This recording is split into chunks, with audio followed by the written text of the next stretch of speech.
के पाप के कारण सारी पृथ्वी जल विहीन हो गई थी, बारिश नहीं होती थी, फल वृक्षों में आते नहीं थे। और आप याद रखना, जितना पाप ज्यादा बढ़ेगा ना, नदियों में जल नहीं होगा। नाम है महानदी, एक आदमी नहा नहीं सकता। नाम है महानदी, लेकिन हम नहा नहीं सकते। नाम है जमुना, यदि नाले बंद कर दें तो जमुना ही नहीं मिलेगी, है ना। तो जितना पाप होगा, और लिखा है कि कलयुग के जब 5000 वर्ष बीतेंगे तब सरस्वती नदी नहीं रहेगी, लेकिन आज सरस्वती है नहीं। और जब 10,000 वर्ष बीतेंगे तब जमुना नहीं रहेगी, और जब कलयुग के 50,000 वर्ष बीतेंगे तब गंगा नहीं रहेगी।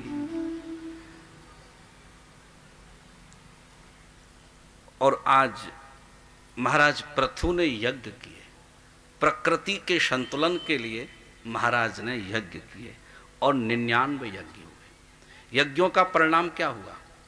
गीता में लिखा है, यज्ञात भवति पर्जन्यः यज्ञ कर्म समुद्भवः अन्नात् भवन्ति भूतानि पर्जन्यः दन्न संभवः। यज्ञ का परिणाम क्या है? बोले इंद्र और देवताओं की प्रसन्नता, और इंद्र और देवताओं की प्रसन्नता का परिणाम है वर्षा होना, और वर्षा का परिणाम है हमारे खेतों में अन्न होना, और अन्न का परिणाम है जीव की रक्षा होना। अन्न ही ना होगा तो हम लोग जीवित रह पाएंगे? नहीं। हमारा एक अन्नमय कोश है, हमारे शरीर में अन्नमय कोश। बहुत ज्यादा दिन आप अन्न ना खाएं तो आपका लीवर बेकार हो सकता है, और भोजन को आप व्यतिक्रम कर देना तो आप समझ लेना बहुत ज्यादा लंबा जीवन आपका नहीं चलेगा। भोजन में व्यतिक्रम नहीं होना चाहिए। यदि आपने तय कर लिया है कि हमको इतने समय में भोजन करना है तो कोशिश करें कि उसके अंदर कर लें। लेकिन आज मैं देख रहा हूं लोगों के जीवन में व्यतिक्रम आ गया है। जब खाना है तब सो रहे हैं, जब सो रहे हैं तब खा रहे हैं। तो ऐसे लोगों का जीवन बहुत लंबा नहीं चलने वाला। हमारे बुजुर्गों ने, शास्त्रों ने क्यों कहा कि सूर्य उदय से पहले उठो? क्यों? कि हमारा जो लीवर है उसमें जो एनर्जी आती है वो सूर्य के किरणों के साथ शुरू हो जाती है। जठराग्नि जिसे बोलते हैं हम लोग, जठराग्नि। जैसे सूर्य निकला और हमारी जो लीवर की ऊर्जा है, जो अग्नि है, जठराग्नि है, जिससे भोजन पचता है, उसमें तीव्र ऊर्जा आती है। यदि आप जल्दी जग कर के स्नान करके 8 बजे भी खा लेना तो आपको 1 बजे तक दोबारा भूख लगाएगी कि जठराग्नि तेज है, सूर्य निकल चुका है। और 1 बजे भोजन के बाद आप 7 बजे भोजन कर लें तो आपका शरीर स्वस्थ रहेगा, क्योंकि 12 घंटा भोजन को पचाने के लिए रात्रि काल में कम से कम जरूरत है, क्योंकि सूर्य अस्त हो जाता है और सूर्य अस्त होने से जठराग्नि मंद हो जाती है, जिससे कि उसको पचाने के लिए हमें कम से कम समय 12 घंटा चाहिए। लेकिन आज हमने शरीर को बर्बाद कर लिया है। हम कब नहा रहे हैं, कब खा रहे हैं, कब पी रहे हैं, हमारे शरीर की कोई विधि विधान नहीं है। प्यार से बोलो हाँ।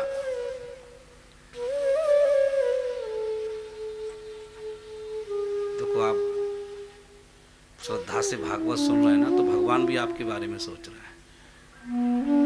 नहीं सोचा, मैंने सुबह बात की थी, भगवान ने बोले कर दूंगा मैं कुछ, बस वही ये थोड़ा ज्यादा ना कर दे। प्यार से बोलो थैंक यू। प्यार से बोलो, प्यार से बोलो। तो यज्ञात भवति पर्जन्यः। जब महाराज पृथु ने यज्ञ किए ना तो आज इतना बारिश हुआ कि नदियों में जल का संचार होने लगा, सरोवर तो लबालब हो गए। सारे वृक्ष हरित हो गए, सारे वृक्ष फलित हो गए, लताएं पल्लवित हो गई, पुष्पित हो गई, कोयल तो गीत गाने लगी, मयूर तो नृत्य करने लगा, महाराज पृथु की प्रजा में जय जयकार होने लगी। अभी बसंत चल रहा है, बसंत भी है और तुम्हारे गांव में संत भी है। याद रखना दादा, जब बसंत आता है तो प्रकृति सुधर जाती है। जब बसंत आता है तो प्रकृति सुधर जाती है, और जब संत आते हैं तो संस्कृति सुधर जाती है।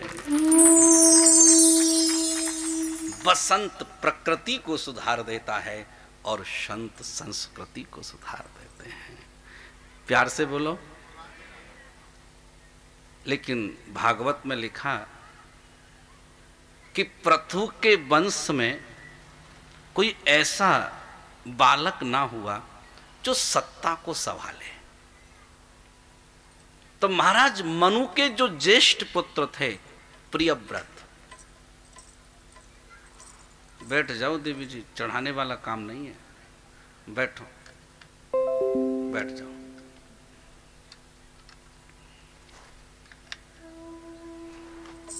प्यार से बोलिए, प्यार से बोलिए।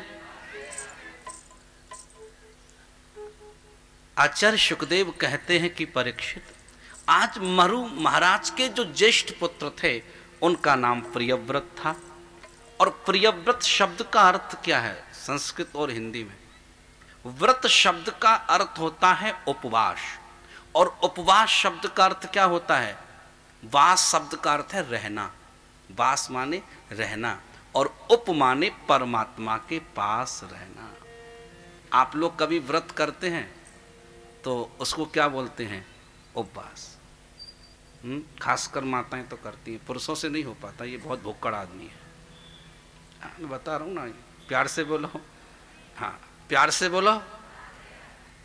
लेकिन आप कभी व्रत करें तो अन्न तो आप छोड़ेंगे ही। नवरात्र व्रत करें, अन्न छोड़ेंगे। लेकिन मैं सभी से कहूँगा कि नवरात्र व्रत हैं तो ये भी संकल्प करें कि हम 9 दिन गुटखा नहीं खाएंगे। भाई आप व्रत हैं ना, आप ये भी संकल्प करें कि हम 9 दिन मदिरा का पान नहीं करेंगे। आप ये भी संकल्प करें कि 9 दिन हम झूठ नहीं बोलेंगे। ये भी संकल्प करें कि किलो में 900 ग्राम नहीं तोलेंगे। प्यार से बोलो। लोग भोजन छोड़ सकता है लेकिन बुराई नहीं छोड़े। व्रत का अर्थ है कि हमें बुराई को छोड़ना है। व्रत का अर्थ सच्चाई को छोड़ना नहीं होता बाबा। प्यार से बोलो। व्रत शब्द का अर्थ है, एक व्यक्ति मेरे पास आया, नवरात्र चल रहा था, मेरा भागवत चल रहा था, तो बोले महाराज मैं 9 दिन जल नहीं पीऊंगा, पानी नहीं पीऊंगा, भोजन नहीं करूंगा। मैंने हाथ जोड़ा, भाई तू बड़ा वंदनीय व्यक्ति है, प्रणम्य है तेरे लिए। बैठ गया बेचारा। मैंने देखा वो बार बार मुंह घुमा रहा था। मैं फिर गौर से देखा उसको, मैं भी कम खिलाड़ी नहीं। उसको गौर से मैंने देखा तो मैंने उसको पूछा, श्रीमान जी आपके मुंह में कुछ कुछ मुझे शक हो रही है। तब कहा बाबा जी ये गुटखा है, गुटखा। तब मैंने कहा ये फलार में चलता है क्या? ये उपवास में चलता है क्या? ये व्रत में चलता है क्या? ये कहीं लिखा हुआ है कि तुम जल छोड़ सकते हो, अन्न छोड़ सकते हो, दाल भात छोड़ सकते हो और गुटखा खा सकते हो? नहीं समझे? व्रत शब्द का अर्थ है हमें बुराई को छोड़ना है। व्रत शब्द का अर्थ है धीरे धीरे बुराई को छोड़ना और अच्छाई की तरफ जाना। प्यार से बोलो। न जाने हमने क्या सोच लिया कि अन्न छोड़ दो। अरे अन्न क्यों छोड़े भाई? हम बहुत ज्यादा व्रत आप मत रहो, कोई बात नहीं है, लेकिन एकादशी व्रत जरूर रहा करो। इस मेडिकल साइंस भी कहता है यदि आप 2 एकादशी व्रत रहते हैं तो मेडिकल साइंस से सिद्ध कर चुका है कि आपका लीवर बराबर काम करेगा, शरीर भी स्वस्थ रहेगा और पुण्य भी मिलेगा। 2 एकादशी व्रत आप जरूर रहिए। महीना में 2 ही आती हैं, और जो 26 एकादशी व्रत करता है वो गोविंद के परम पद को प्राप्त होता है। प्यार से बोलो। और 26 नहीं कर सकते ना, तो एक आती है आषाढ़ में एकादशी, भीमसेनी एकादशी, आप उसको जरूर रहा करो। भीम से व्रत नहीं रहा जाता था, तो भगवान कृष्ण से कहा प्रभु हम नहीं रह सकते, बहुत भूख लगते। बोला तो भगवान ने कहते एक काम करते, बहुत ज़्यादा खाते तो एक काम कर, तो एक दिन व्रत रह ले। अब वो दिन बहुत बड़ा रहता है, लंबा वो दिन रहता है, और भगवान ने उससे कहा कि आप एकादशी व्रत रहो। यदि तुम इस तिथि को एकादशी व्रत रहोगे भीम, तो 26 एकादशी व्रत रहने का पुण्य तुमको प्राप्त होगा। प्यार से बोलो। तो आपने ऑप्शन समझ लिया, संभव हो तो 2 रह लें, 12 महीना संभव ना हो तो 1 साल में जरूर रहें, ये आप ख्याल रखें। प्यार से बोलो। व्रत शब्द का अर्थ क्या है? संकल्प। व्रत शब्द का अर्थ क्या है? प्रतिज्ञा। और प्रिय व्रत, ये नारद जी से दीक्षा लिए थे और 16 वर्ष की उम्र से भगवान के भजन में लग गए थे। और एक बात आपसे बताऊं, भगवान का भजन युवा अवस्था में करना चाहिए। बाल्य अवस्था में की हुई भक्ति युवा अवस्था में ज्ञान में बदल जाती है, और युवा अवस्था में किया हुआ ज्ञान वृद्धा अवस्था में वैराग्य में बदल जाता है। इसलिए भक्ति जो करें बाल्य अवस्था से करें। युवा कथा भी सुनना है तो युवा अवस्था में सुनो, बुढ़ापे में क्या सुनना, जब सुनाई नहीं पड़े तो फिर तीर्थ भी जाए तो युवा अवस्था में जाए, कम से कम हम दर्शन तो करके आए, उसका आनंद तो लेके आए। लोग तीर्थ कब जाते हैं? जब वो जाने लायक ही नहीं रहते, फिर कहते भैया मुझे थोड़ा वृंदावन घुमा लाओ। अरे दाई ते घर में रहे हो, तोला कौन उठाई उठाई घूमे? प्यार से बोलो। इसलिए बहुत ज्यादा तीर्थ बुढ़ापे में मत जाओ। लेकिन लोग बुढ़ापे में जाते हैं कि जवानी में जो पाप करते हैं उसे डर लगता है, अब तीर्थ जा रहे हैं, बोले राधे राधे राधे राधे राधे राधे। प्यार से बोलो। नहीं नहीं, इट्स रॉन्ग। यदि भजन भी करना है तो युवा अवस्था में करो। एनर्जी, हमारे यहाँ शास्त्रों में लिखा कि जितनी ऊर्जा, जितनी एनर्जी संसार के भोगों को भोगने के लिए चाहिए, उससे कहीं ज्यादा हमें ऊर्जा और शक्ति भगवान के भजन के लिए चाहिए। क्या हम इतने कमजोर हैं? भगवान हमको कमजोरी मिलेगा है? वो इतना कमजोर है? नहीं, इसके लिए तैयार रहना है। और भजन तो हमेशा करना है, ये कोई फिक्स नहीं है कि आप कब जाओगे। कोरोना हुआ और गए, ये समझे? प्यार से बोलो। तो आप मत सोचो, आप सुबह जब उठो तो खुश होके उठना, बहुत ज्यादा खुश होना, और खुश होके कहना अरे मैं जिंदा हूं। आप खुश होके ये कहना अरे वाह थैंक्स गॉड मैं जिंदा हूं। आप खुश हो जाना, और फिर और ज्यादा खुश होना, पत्नी को हिला के कहना उठ, हेलो जिंदा है, सॉरी गलत हो गया। प्यार से बोलो, जिंदा हो। मैं तो कुछ और सोच रहा था। प्यार से बोलो। तो होता है, होता है। प्रिय व्रत जो थे ना, ये नारद जी से दीक्षा लिए थे, ओके। और इनका विवाह बरहस्मती नाम की कन्या से हुआ था, और इनके 10 पुत्र थे। सबसे ज्येष्ठ पुत्र का नाम था महाराज नाभि, और नाभि के वंश परंपरा में महाराज ऋषभ देव हुए, और ऋषभ देव के 100 पुत्र हुए। इसमें ज्येष्ठ पुत्र का नाम था महाराज भरत, और ऋषभ देव ने अपने ज्येष्ठ पुत्र को राजगद्दी सौंप दी और खुद भगवान के भजन के लिए चले गए। जब एक अवस्था आए ना, तो भजन के लिए हमें चले जाना चाहिए। हमारे यहाँ लिखा है 25 वर्ष तक ब्रह्मचर्य का पालन करो, 50 वर्ष तक गृहस्थ आश्रम, और 50 के बाद कौन सा अंक आता है? बोलो, 50 के बाद कौन सा अंक आता है? क्या बोलो, इसमें वन शब्द का संकेत है कि नहीं?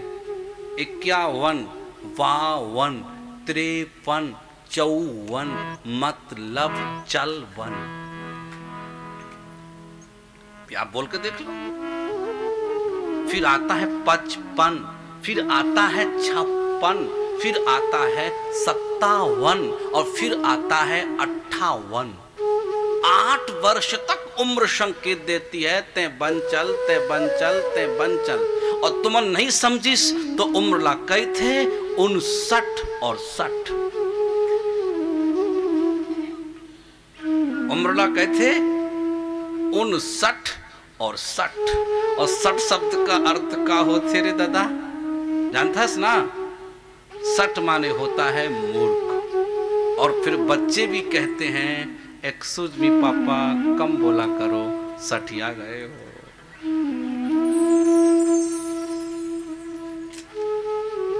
बच्चे भी कहते माँ सॉरी, जानती हो तुम कितनी उम्र की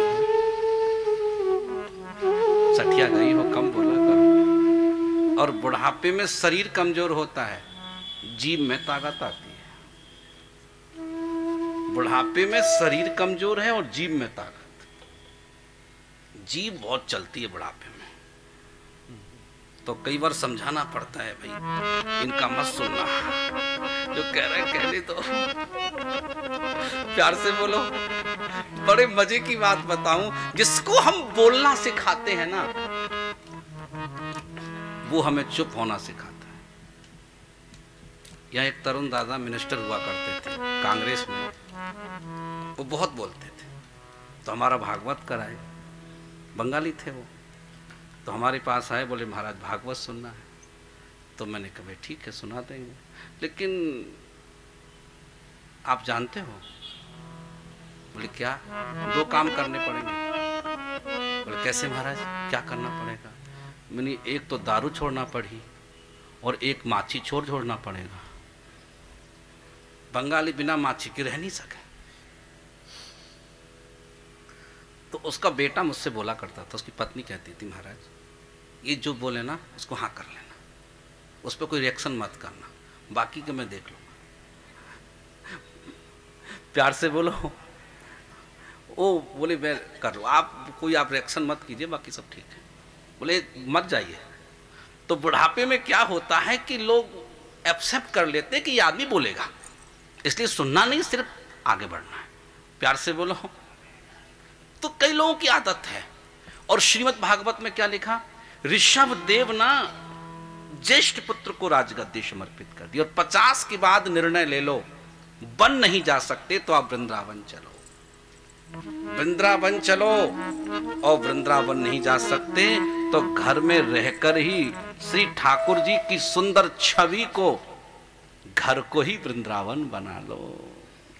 रोज गोविंद का नाम जपो, रोज कृष्ण नाम जपो, इतना जपो कि श्री ठाकुर जी तुम्हारे लिए उतर के सामने खड़े हो जाए। आज सुखदेव कहते हैं ऋषभ देव जब वन में चले गए तो उन्होंने अपने वस्त्रों का त्याग किया, और जब वस्त्रों का त्याग किया तो उनके पास सिर्फ एक अंतर वस्त्र रह गया, एक लंगोटी कौपीन मात्र रह गई। तो आज ऋषभ देव ने सोचा कि मैं कौपीन धारण करूंगा तो निश्चित है कि मुझे मांगना पड़ेगा, कौपीन के लिए याचना करनी पड़ेगी, और मैं राजा हूं, मेरा स्वाभिमान कहीं गिरेगा तो नहीं, मैं मांगूंगा तो। मांगन मरण समान है, मांगना बड़ा ही कष्टकारक होता है। मांगत मांगत मान घटे और प्रीत घटे नित के घर जाई। लिखते हैं मांगत मांगत मान घटे और प्रीत घटे नित के घर जाई। बार बार किसी से मत मांगो और रोज रोज किसी के घर में जाके मत बैठो ना। कोई बुलाए तो सादर जाओ, लेकिन चाय कॉफी पीने चले गए, अपने घर में पीना भाई क्यों पिए दूसरे घर में? हाँ, मांगत मांगत मान घटे और प्रीत घटे नित के घर जाई। और ओक्षे के संग में बुद्धि घटे। ओछा समझते हैं? संकुचित मानसिकता, छोटी बुद्धि। कई लोग बहुत छोटी बुद्धि रखते हैं, सामान भी खरीदने जाएंगे तो छोटी बुद्धि से खरीदेंगे और उतना ही खर्चा होगा, लेकिन बुद्धि छोटी है ना, ज्यादा खर्चा करेगा। प्यार से बोलो। कई लोगों में इतना विवेक नहीं है, खर्चा पूरा कर रहे हैं लेकिन स्वाद उस वस्तु का नहीं ले पा रहे हैं। और कई लोग खर्चा कम करते हैं और ज्यादा का लाभ ले लेते हैं, जैसा आपने हम लोगों से ले लिया। ये ना दोस्तों ना चालाक है। गरीब बन के गया था, बाद में पता चला मकान भी बड़ा है इसका। प्यार से बोलो। छत्तीसगढ़ में लोग अंदर से पता नहीं चलते। प्यार से बोलो। हाँ, श्रीमद् भागवत में क्या लिखा? हाँ, एक पंक्ति अधूरी रह गई। क्रोध, हाँ, बुद्धि घटे, ओछे के संग में बुद्धि घटे। ज्यादा ऐसे लोगों के साथ मित्रता मत करना आप लोग, जिनकी बुद्धि बहुत संकुचित हो। यदि आपको मित्रता करनी हो ना, तो अच्छे लोगों से करिए, अपने से श्रेष्ठ लोगों से करिए। अपने निम्न लोगों से मित्रता नहीं करना चाहिए। चाणक्य कहते हैं, जैसे के साथ बैठोगे ना वैसी बुद्धि आएगी। ध्यान रखना। मेरे संग आप 10 दिन रह लेना, 11वें दिन कहोगे महाराज हमको भी ले चलो। इतना गहरा प्रभाव आप पर पड़ेगा। आप ये बोलेंगे भाई हमको भी ले चलो, आपसे अच्छी जिंदगी नहीं है, आप ले चलो ना, आपके यहाँ तो कोई प्रॉब्लम ही नहीं है। लेकिन आओगे तब पता चलेगा यहाँ भी प्रॉब्लम है। आप क्या समझते हो? प्रॉब्लम नहीं है। जब तक ये संसार है ना, जब तक ये मनुष्य जीवन है, तब तक यहाँ समस्या बनी रहेगी। जिस दिन श्वास बंद हो जाएगी, संसार की समस्या समाप्त हो जाएगी। प्यार से बोलो। मांगत मांगत मान घटे, प्रीत घटे नित्य के घर जाई। ओछे के संग में बुद्धि घटे, और क्रोध घटे मन के समझाए। बहुत ज्यादा गुस्सा जब आए तो आप कहना आज इसे कुछ नहीं बोलूंगा, कल बोलूंगा। अपने मन से ये कहना आज इसका मैं रिएक्शन नहीं करूंगा, इसका प्रति उत्तर नहीं करूंगा, कल इसको जरूर बोलूंगा। लेकिन कल वह जब आएगा ना तो आपको गुस्सा ही नहीं आएगा। प्यार से बोलो। ओछे के संग में बुद्धि घटे और क्रोध घटे मन के समझाई। घर में कुछ हो जाए ना, बार बार गुस्सा मत करना। आप कोशिश करना सुधरे लोग और समझाना अपने मन को, तो आपको गुस्सा ना कम आना शुरू हो जाएगा। प्यार से बोलो। प्यार से बोलो।